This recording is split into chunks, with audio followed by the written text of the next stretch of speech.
ይህ በአይን የማይታይ የኢንፍራሬድ ወጥመድ ነበር። ወታደሩ አንዳችም አደጋ መኖሩን ሳይጠረጥር ወጥመዱን ረገጠው። በዚያው ቅጽበት መሳሪያው ተቀሰቀሰ። በሽቦው መጨረሻ ላይ ያለው የሚሽከረከር መሳሪያ ወዲያውኑ ሥራ ጀመረ። የክፍሉ መውጫ በሮችም በሙሉ በፍጥነት ተዘጉ። በ2 ደቂቃ ውስጥ ካልተከፈተ በስተቀር ውስጥ ያለው ቦምብ በራሱ እንደሚፈነዳ ታወቀ።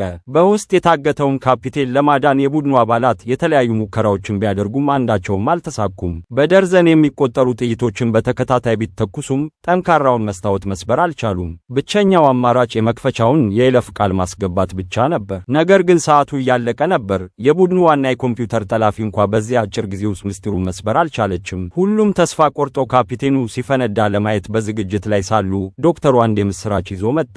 በከፍተኛ ፍጥነት ወደ ኮምፒውተሩ በመሮጥ የደህንነት ካርዶችን አወጣ።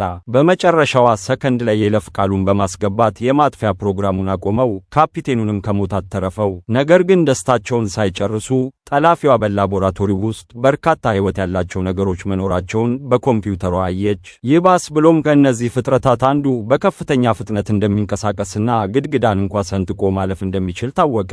ወታደሮቹ በከፍተኛ ጥንቃቄ መሳሪያዎቻቸውን ዳግም አነሱ።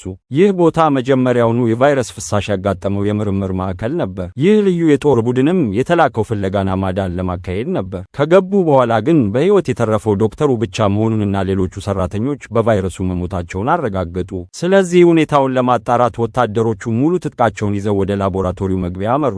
የብረት በሩ በጥይት ቀዳዳዎች ተሞልቷል። በቀዳዳዎቹ ዙሪያ ያለው ደም ገና ያልደረቀ በመሆኑ የተኩስ ልውውጡ በቅርብ ጊዜ የተደረገ መሆኑን ያሳያል።